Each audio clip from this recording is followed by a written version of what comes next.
अस्सलामुअलैकुम, आप देख रहे हैं समा। मैं हूं फवाद ज़ैदी और मैं हूं किरण आफ्ताब। बुलेटिन में खुशामदीद। सबसे पहले जिक्र करेंगे वजीर आजम शहबाज शरीफ का।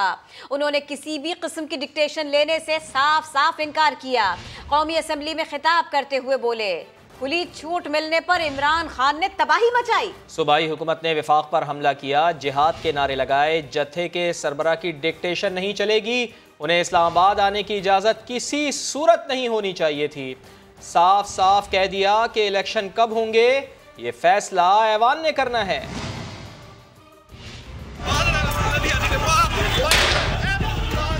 इमरान खान न्याजी, किसी भूल में न रहना। अगर तुम्हारा ख्याल है कि तुम हमें मरूद कर लोगे, ब्लैकमेल कर लोगे, डिक्टेशन दोगे तो अपने घर में दो। इस ऐवान को मत दो ये डिक्टेशन, इस ऐवान को मत दो ये डिक्टेशन।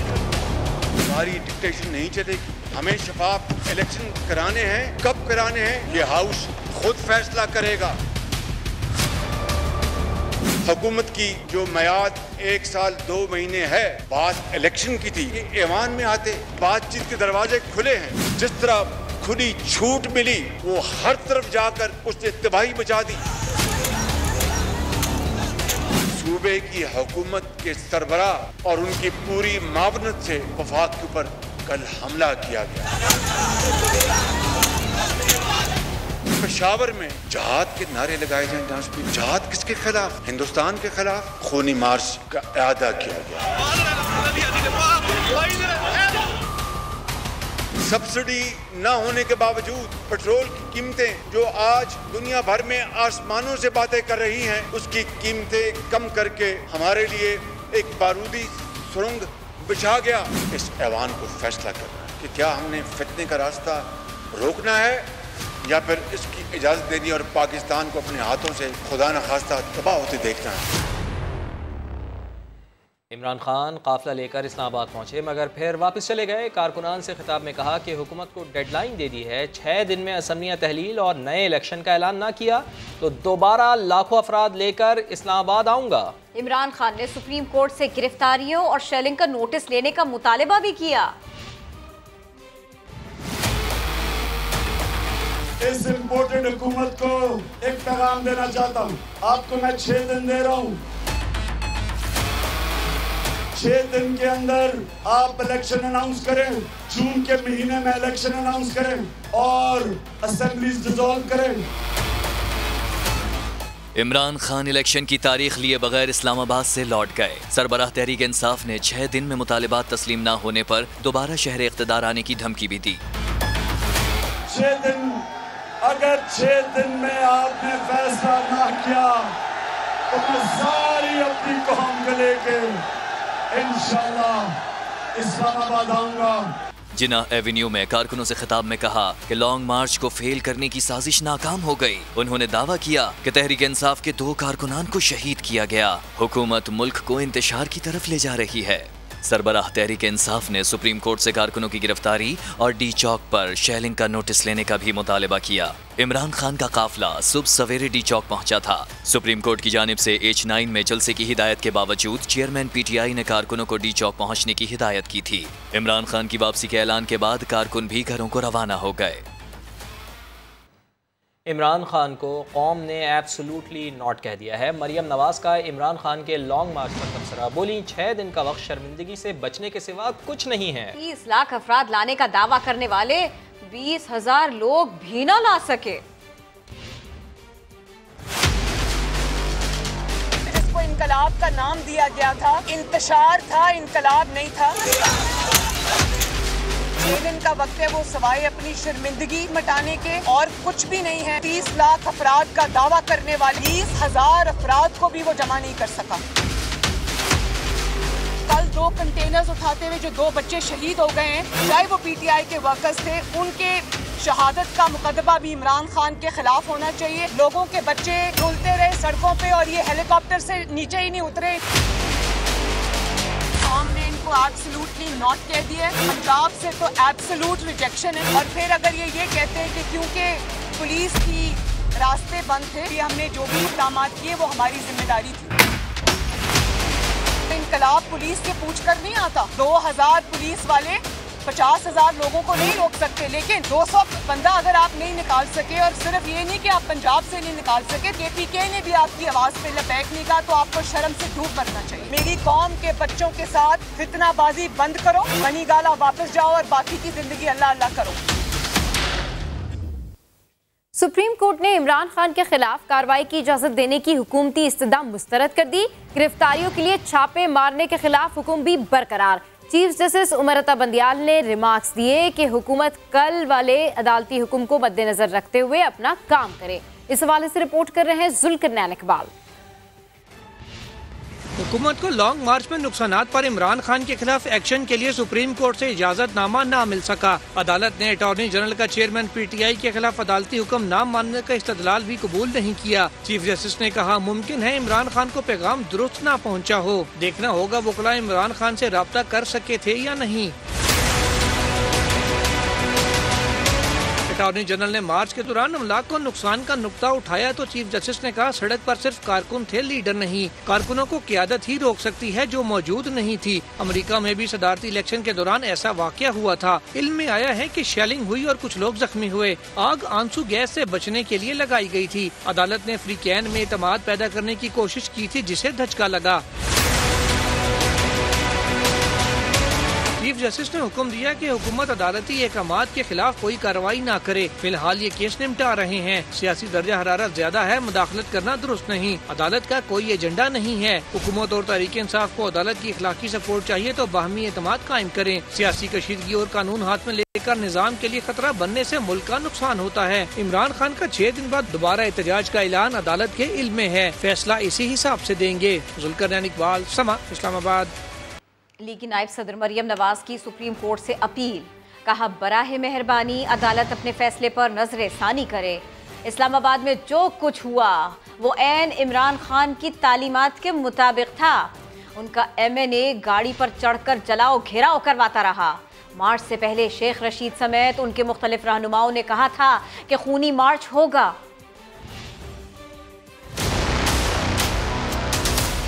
कल रात तक हर चीज कंट्रोल में थी। सुप्रीम कोर्ट के फैसले से इनको शय मिली। इन्होंने दारुल खिलाफे को नजर आतिश किया।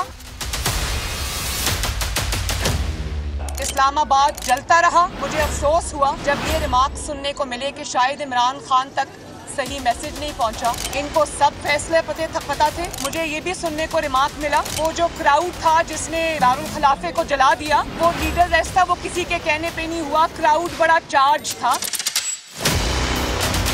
मैं बड़े अदब से सुप्रीम कोर्ट को ये याद दहानी कराना चाहती हूँ कि पाकिस्तान में कल जो हुआ, इनके तमाम मिनिस्टर्स के बयानात मौजूद हैं जिसमें इन्होंने कहा था ये खूनी इनकलाब होगा, लोग अपने आप को आग लगा लेंगे। इनके लीडर्स वहाँ पर मौजूद थे। इनका एक MNA गाड़ी पे चढ़कर वो आग लगवा रहा था, अपने सामने घेराव जलाओ की तरगीब दे रहा था। मैं सुप्रीम कोर्ट को ये कहना चाहती हूँ कि काइंडली अपने डिसीजन को रिव्यू करें। वो लीडरलेस घेराव जलाओ नहीं था, वो ऐन इमरान खान की तालीमात के मुताबिक, ऐन शेख रशीद साहब की तालीमात के मुताबिक और इनके लीडर्स की सरबराही में हुआ है। इस भूल में न रहें।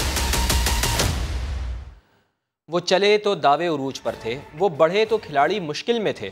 लाठियाँ, शेलिंग, सब कुछ बर्दाश्त किया। मीलों का सफ़र तय कर आए, मगर इस्लामाबाद की चौरंगी घूम कर वापस हो लिए।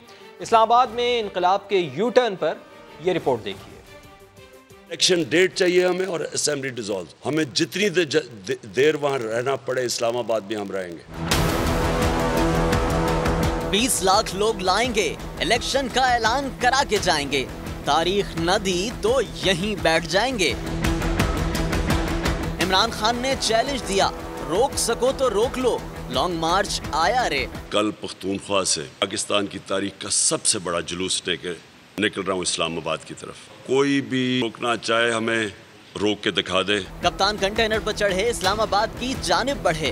कप्तान की कॉल पर खिलाड़ियों ने शेलिंग बर्दाश्त की, लाठियां खाई, रुकावटें हटाई और मंजिल तक पहुंचे।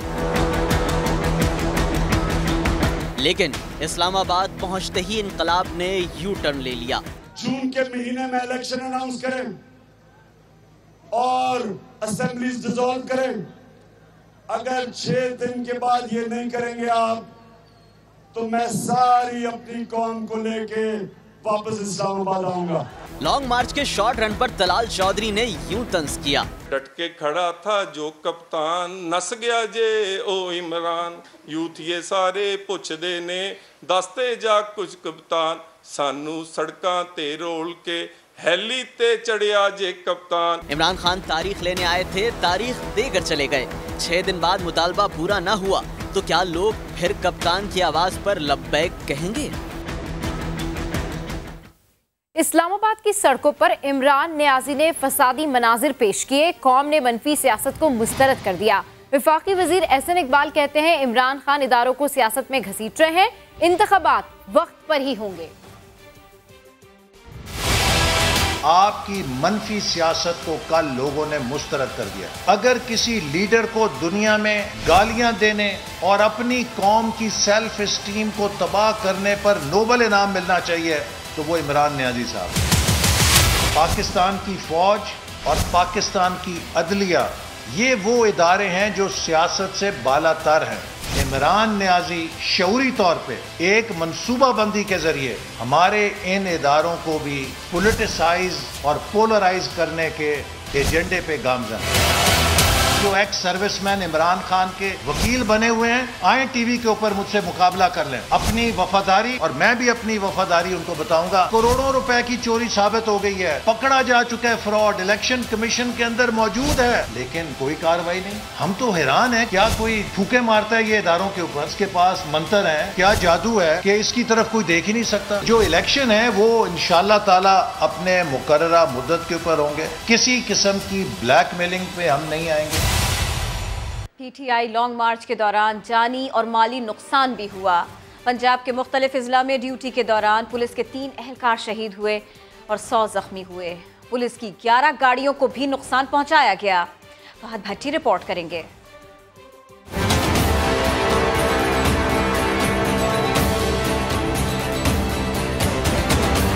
लाहौर मॉडल टाउन में तहरीके इंसाफ के कारकुनों के घर पर छापे के दौरान फायरिंग से कांस्टेबल कमाल अहमद शहीद हुआ।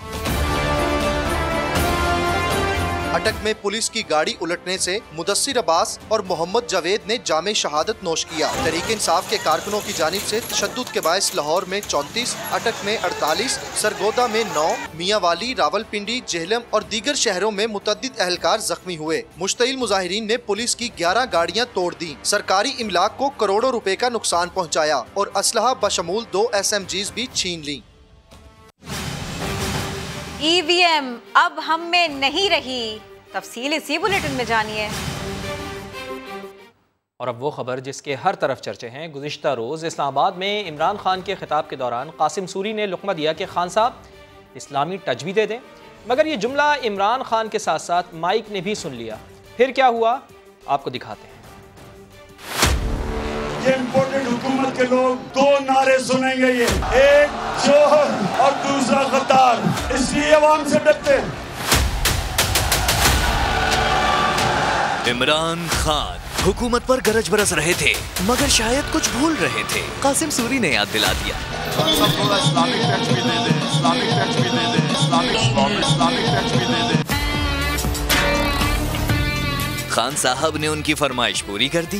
मैं अपने नबी सल्लल्लाहु अलैहि वसल्लम का फॉलोअर हूँ और मेरे नबी ने हमें एक चीज सिखाई थी कि इंसानों को इकट्ठा करना है, तकसीम नहीं करना। मेरे नबी रहमतुल आलमीन थे, सब इंसानों के लिए रहमत बन के आए थे। इमरान खान की तकरीर में अमेरिका की बुराइयां थी और डॉलर की ऊंची उड़ान का तस्करा भी। कि पाकिस्तान में तो कोई इक़्तिदार में आ ही नहीं सकता जब तक अमेरिका आपकी मदद न करे। इनके पैसे डॉलरों में हैं, रुपया गिरता है, डॉलर मजबूत होता है, इनको तो फायदा होता है। खान साहब जब डॉलर पर ये तबसरा फरमा रहे थे तो इसी दौरान कंटेनर पर उनका एक हमसफर अमेरिकी डॉलर के कवर में लिपटे मोबाइल से वीडियो बना रहा था। इमरान खान ने तो तकरीर को इस्लामी टच दिया, मगर परवेज खटक ने कंटेनर से जाते जाते एक्शन फिल्मों का टच दिया और रास्ता बनाने के लिए कारकुनों पर लाते चलाई।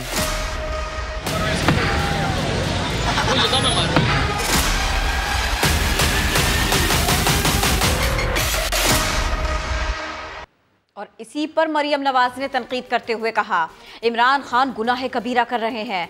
सियासत में मजहब कार्ड इस्तेमाल किया जा रहा है। रियासत मदीना के नाम पर सियासत करने वाला किसी की बहन बेटी की इज्जत नहीं करता। सियासी हलकों से सोशल मीडिया तक इमरान खान के टच पर तनकीद हो रही है। मजहब का टच नहीं आ रहा, वो दे दे, एक और ड्रामा कर दे, तो वो सारी कौम ने वो ड्रामा देखा। खान साहब के टच पर मुखालिफिन तनकीद का टच दे रहे हैं। मजहब का इस तरह से इस्तेमाल बहुत बड़ा गुनाह है। इस पे इमरान खान को शर्म आनी चाहिए। रियासत मदीना का दावेदार जलसों में खड़ा होकर खवातीन पर जुमले कसता है। नून लीग की क़यादत से लेकर दीगर रहनुमाओं तक इमरान खान के टच पर ताने दिए जा रहे हैं। इनके ये सारे टच जो हैं, ये पाकिस्तान की आवाम ने देख लिए हैं और इस बेहूदगी लचरपन का टच जो है, ये नहूसत और गंदगी का टच जो है, ये जो ज़कात खोरी और करप्शन फरागोगी का टच जो है, ये पाकिस्तान की कौम को कबूल नहीं है। सिर्फ सियासी हलकों तक नहीं, खान साहब का ये टच सोशल मीडिया पर भी ट्रेंडिंग में है और इमरान खान तनकीद की जद में। कौमी असम्बली ने पूरे मुल्क में आम इंतखाबात इलेक्ट्रॉनिक वोटिंग मशीनों के जरिए कराने और समंदर पार पाकिस्तानियों को ई वोटिंग की सहूलत देने के कवानीन तब्दील कर दिए। इलेक्शन एक्ट 2017 में तरमीम का बिल मंजूर कर लिया गया। इस हवाले से रिपोर्ट कर रहे हैं उस्मान खान। नए इंतखाबात इलेक्ट्रॉनिक वोटिंग मशीन पर नहीं होंगे। समंदर पार पाकिस्तानी बैरून मुल्क से आई वोटिंग के जरिए वोट भी नहीं डाल सकेंगे। कौमी असम्बली ने इंतखाबी तरमीमी बिल 2022 कसरत राय से मंजूर कर लिया। The Election Amendment Bill 2022. All those in favor of the motion may say aye. तरमीम के तहत इलेक्शन कमीशन को ज़िमनी इंतखाबात में EVM और ओवरसीज पाकिस्तानियों के लिए आई वोटिंग के लिए पायलट प्रोजेक्ट शुरू करने का कहा गया है। वजीर कानून कहते हैं टेक्नोलॉजी के खिलाफ नहीं, ना ही ओवरसीज पाकिस्तानियों को उनके हक से महरूम किया जा रहा है। इलेक्शन कमीशन ऑफ पाकिस्तान ने उस पर दर्जनों एतराज़ात लिख के लगाए कि ये अभी मुमकिन नहीं है। समुंदर पार पाकिस्तानियों का राइट ऑफ वोट ना लिया गया, ना लिया जा रहा है, ना लिया जाएगा। आइन में मुनासिब तरमीम करके उन्हें ये मौका फराहम किया जाए कि वो अपने अपने जोन्स की नुमाइंदगी करें। अपोजिशन लीडर राजा रियाज ने तो बिल की हिमायत की, लेकिन GDA के रुकन ने वोटिंग मशीन के जरिए इलेक्शन कराने के मौक़िफ़ की तायद की। जो EVMs हैं ये दुनिया में हर जगह हैं। Let us try at some place, आगे फिर उनको चलाएं न चलाएं, लेकिन हमें किसी इलाकों में, शहरी इलाकों में इनको ट्राई करना चाहिए था। वज़ीर कानून का कहना था कि इंतखाबी इस्लाहात के लिए पार्लिमानी कमेटी तश्कील दे दी गई है, जिसमें तमाम सियासी जमातों की नुमाइंदगी है। सिर्फ वो शामिल नहीं जो बाहर दरख्तों और अमलाक को आग लगा रहे हैं। PTI ने रहनुमा इंतखाबी इस्लाहात से मुताल्लिक़ हुकूमती इक़दामात चैलेंज करने का ऐलान कर दिया है। फवाद चौधरी कहते हैं कि समंदर पार पाकिस्तानियों से वोट का हक छीनना PDM की तरजीहात की झलक है। बाबर अवान ने कहा, हुकूमत ने ओवरसीज़ पाकिस्तानियों से गद्दारी करके अपने मुंह पर कालक मली है। हुकूमत में आकर बैरून मुल्क मुकीम पाकिस्तानियों को उनका हक दिलाएंगे। ये जो कुछ इन्होंने किया, अपने मुंह पे कालक इन्होंने मली है। जाली और जमीर फरोश उन्होंने अपने घर की एक और लौंडी तैयार किया जिसको उन्होंने अपोजिशन का नाम दिया। इसकी कोई वैलिडिटी नहीं होगी। We will challenge it in. वापस आके इसको फौरन बहाल करें। जो पाकिस्तान का खजाना भरते हैं ये उनके साथ गद्दारी है और ये बाहर जो भी जाएगा इसके साथ एयरपोर्ट के ऊपर उन्होंने अपने गुस्से का इजहार करना है और इनके खिलाफ मुजाहरे होंगे। 6 दिन की जो हुकूमत बाकी रह गई है इसके अंदर ये जो करेंगे, जो ही हम इंशाल्लाह 2/3 मेजॉरिटी से वापस आएंगे, ये राइट पूरे पाकिस्तान के लोगों के लिए इम्पोर्टेंट है EVM का, इसलिए कि इसमें प्री पोलिंग, पोलिंग डे और पोस्ट पोलिंग सारी धांधली को रोकने के लिए इक़दामात हैं। ज़ेंजो बच गए, मुआजरा जानिए थोड़ी सी देर में। वज़ीर आज़म शहबाज शरीफ ने कहा, जब तक रगों में खून दौड़ता रहेगा पाकिस्तानी कौम कश्मीरियों के शाना बशाना खड़ी होगी। हर फोरम पर कश्मीरियों से इजहार यकजहती करेंगे। कल जो सजा दी गई नाजायज यासिन मलिक को पूरा अवान एक आवाज के साथ उसकी भरपूर मजम्मत करता है। जब तक हमारे जिस्म में सांस है, जान है, खून दौड़ रहा है, हम यासिन मलिक के लिए, कश्मीर की आज़ादी के लिए, कश्मीर की अक़वाम मुत्तहिदा के करारदादों के मुताबिक उनकी हक़ खुद इरादियत के लिए हम इंशाअल्लाह हमेशा पाकिस्तान का 22 करोड़ कुंबा उनके लिए साथ खड़ा होगा और शाना बशाना उनकी आवाज़ में आवाज़ बनाएगा। जनाब स्पीकर, मुस्लिम लीग नून की रहनुमा मरियम नवाज शहीद पुलिस कांस्टेबल कमाल अहमद की बेवा और बेटी आफिया से मिलने उनके घर गईं। वज़ीर आज़म मियाँ शहबाज शरीफ ने फ़ोन पर गमज़दा ख़ानदान से इजहार हमदर्दी किया। नवीन अली की रिपोर्ट। मुस्लिम लीग नून की रहनुमा मरियम नवाज पहुंची शहीद पुलिस कांस्टेबल कमाल अहमद की बेटी आफिया से मिलने। एक बच्चे को गोद में लिया, किसी को दिलासा दिया तो किसी को प्यार किया। नहीं घबराना नहीं है, ठीक है। माँ का सहारा बनना है, रोना नहीं है। माँ का दिल भी कमजोर नहीं करना, खुद भी स्ट्रॉन्ग होना है, माँ को भी स्ट्रॉन्ग करना है। मरियम नवाज ने अहले खाना को यकीन दिलाया कि वो अकेले नहीं हैं, बल्कि हुकूमत उनके साथ है। उन्होंने वजीर आज़म शहबाज शरीफ से भी बेवा की बात करवाई, जिस पर शहबाज शरीफ ने उन्हें घर, बच्चों की कफालत और तालीम के अखराजात उठाने की यकीन दहानी कराई।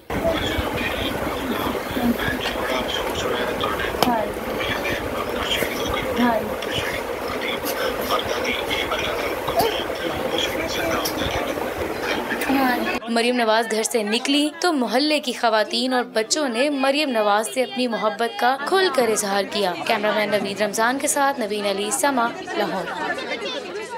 पत्तोकी में 2 मुल्जिमान ने 15 साला बच्ची को उसके वालिद के सामने ही ज्यादती का निशाना बना डाला। इब्तिदाई मेडिकल में ज्यादती की तस्दीक हो गई। इस वाक़े का मुकदमा भी दर्ज कर लिया गया। वज़ीर आला पंजाब हमजा शहबाज मुतासरा फैमिली के घर पहुंचे। कहा, एक बाप दूसरे बाप के आंसू पोंछने आया है।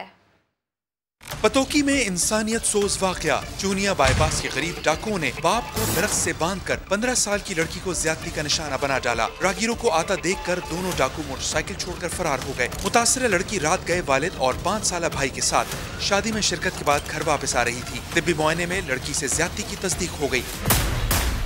वज़ीर आला पंजाब हमजा शहबाज मुतासरा लड़की की दादरसी के लिए उसके घर पहुंचे। कहा, खुद भी बेटी का बाप हूँ, उनकी हालत समझ सकता हूँ। एक वज़ीर आला नहीं, एक बाप के आंसू पूछने आया है। मैं इनके आंसू देखकर एक जज्बा लेके जा रहा हूँ कि हम दिन रात एक करके इन दरिंदों को कैफरे किरदार तक पहुँचाएं। पुलिस ने डकैती और ज्यादती की दफात के तहत मुकदमा दर्ज करके मुल्जिमान की तलाश शुरू कर दी है। वफाकी हुकूमत ने वज़ीर आला खैबर पख्तूनख्वा के खिलाफ कानूनी कार्रवाई का फैसला कर लिया है। वज़ीर दाखिला राना सनाउल्लाह ने ट्वीट किया है कि महमूद खान ने वफाक पर चढ़ाई करके ओहदे का गैर आइनी इस्तेमाल किया। उन्होंने मुसल्लह पुलिस अफसरान के हमरा हमला किया। गैर आइनी इक़दाम पर वफाकी हुकूमत कानूनी कार्रवाई करेगी। कार्रवाई के लिए वज़ारत कानून से राय तलब कर ली गई है।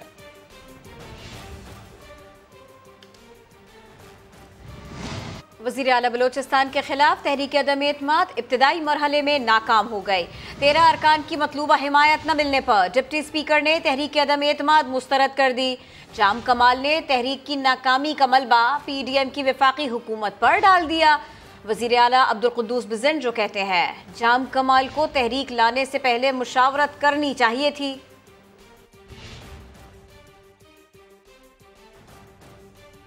वज़ीर ख़जाना मिफ्ता इस्माइल प्रेस कॉन्फ्रेंस कर रहे हैं। अपने से अमीर लोगों को सब्सिडी दे रहा है। मसलन मेरा ड्राइवर जो है उसकी जेब से आप निकाल कर मेरी जेब में 4000 रुपये डाल रहे हैं जब भी मैं पेट्रोल की टंकी फुल कराता हूँ।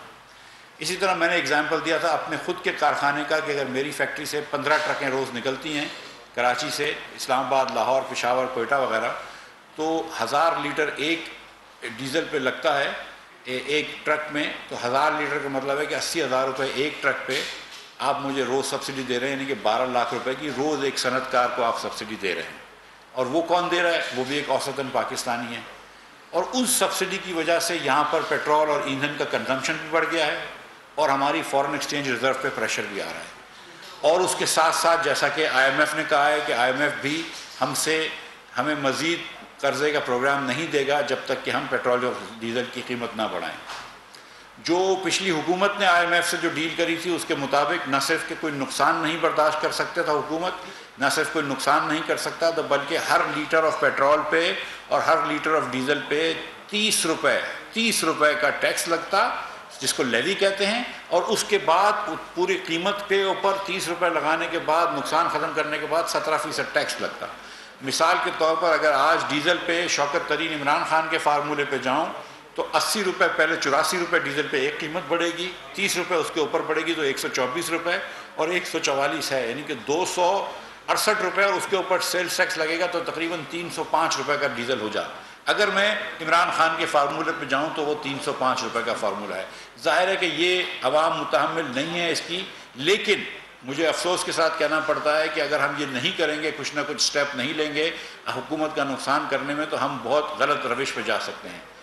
हुकूमत ने फैसला किया है कि जो गरीब लोग हैं इनको प्रोटेक्ट करेंगे और इसकी तफसीलात इंशाअल्लाह जल्द प्राइम मिनिस्टर साहब खुद तशरीफ़ आएंगे और ये फरमाएंगे खुद कौम से खिताब में। मैं अभी आपके सामने ये सिर्फ इतनी बात रखने आया हूँ कि हुकूमत ने फैसला किया है कि जुमे के दिन से यानी कि 27 मई से आज रात मिडनाइट से पेट्रोल की कीमत में, डीज़ल की कीमत में, केरोसिन ऑयल की कीमत में और लाइट डीजल ऑयल की कीमत में 30 रुपये फ़ी लीटर इजाफा होगा, जिसके बाद 179 रुपये और 179 रुपये का पेट्रोल हो जाएगा और डीज़ल हो जाएगा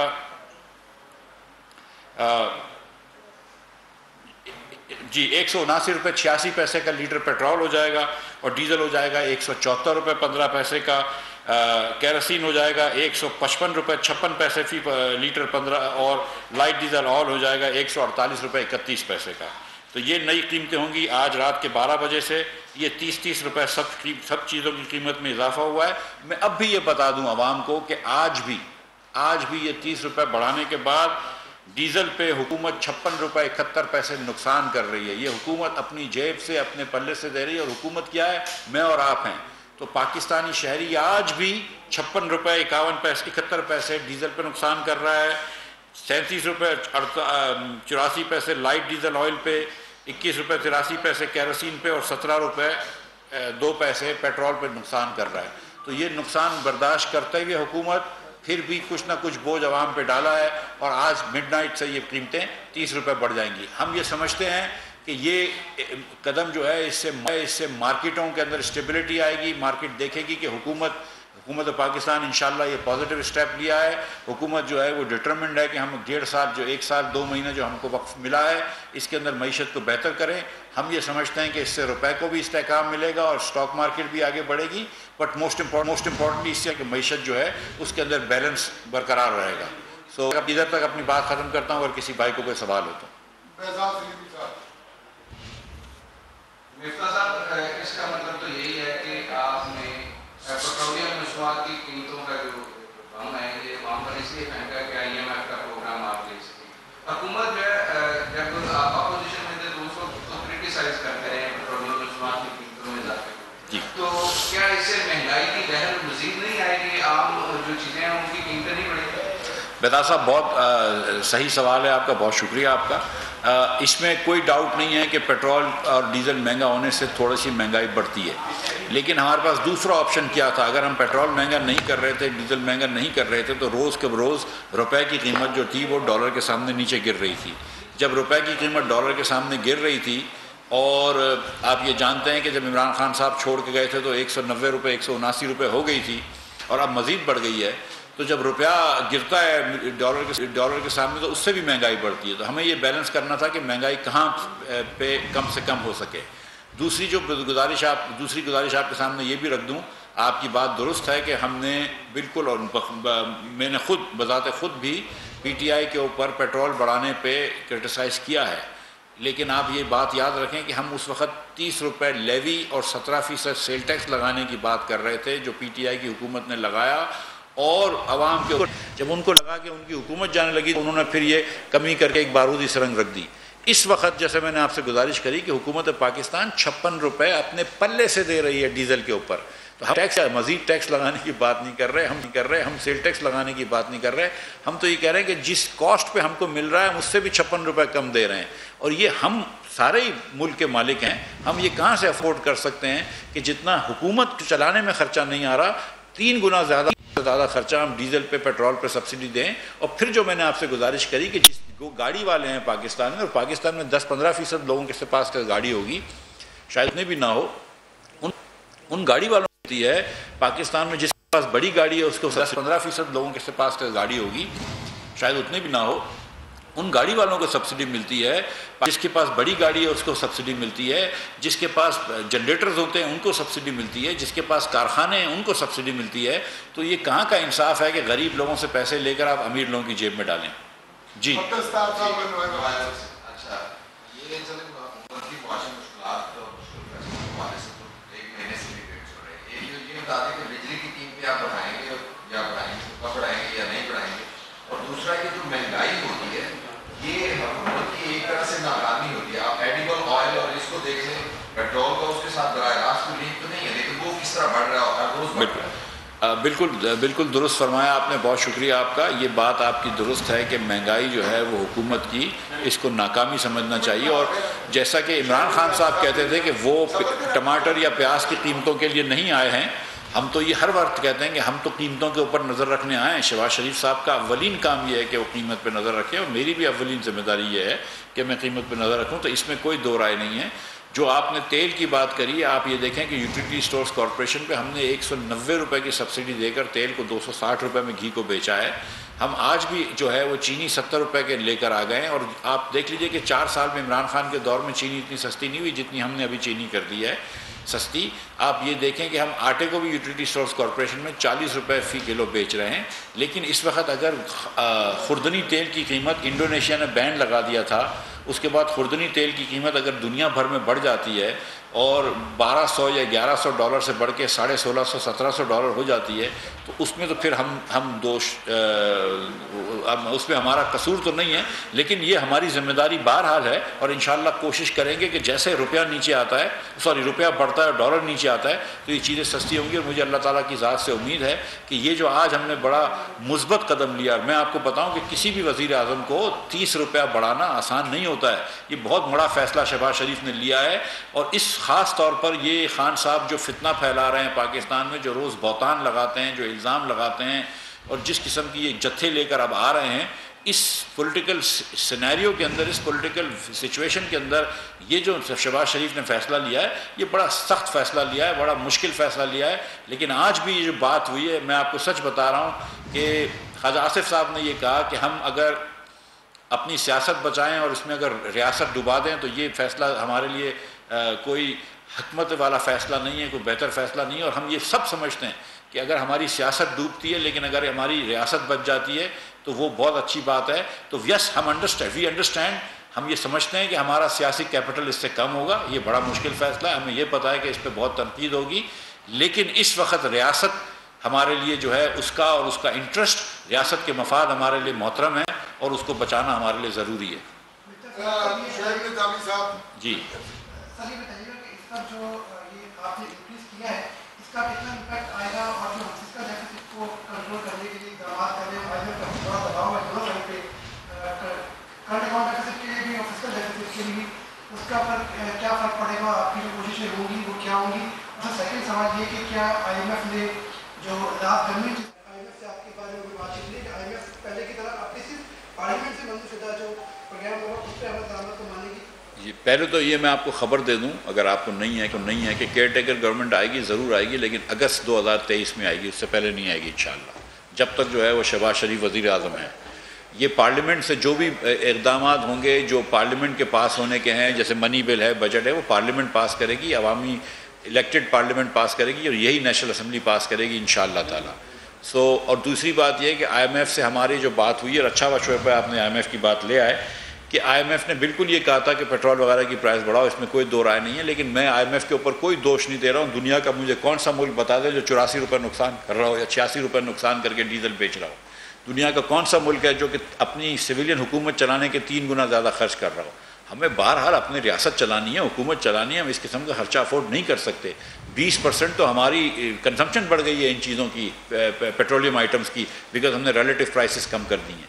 तो ये फ़ैसला जो है, ये मैं समझता हूँ कि मैं समझता हूँ कि ये रियासत के लिए सही फ़ैसला किया है और हम इस फ़ैसले के पीछे खड़े हैं। और अगर हमारा सियासी नुकसान होता है तो हो जाए, ये मतलब ये मुल्क पे हमारे ऊपर बड़े एहसान करें, ये करना इस मुल्क के लिए हमें ज़रूरी है। जहाँ तक IMF की बात है तो भाई देखें, IMF से इंशाल्लाह बात हो रही है, बड़ी अच्छी बात हुई है, मुस्बत बात हुई है। यहाँ पे जो भी बात आप लोगों ने की है, IMF से मुस्बत बात हुई है। और मैं आपको यकीन दिला रहा हूँ कि अब ये जो आज स्टेप हमने लिया है, इसके बाद IMF से और मज़ीद मुस्बत बात हो जाएगी। और मुझे लगता है कि जो अगले साल के जो टारगेट्स IMF कह रहा है और जो मैं कह रहा हूँ, उसमें इतना ज़्यादा फ़र्क नहीं है। इंशाल्लाह आप देखेंगे कि हम बहुत जल्दी जो है वो IMF से साथ एक स्टाफ लेवल एग्रीमेंट कर लेंगे।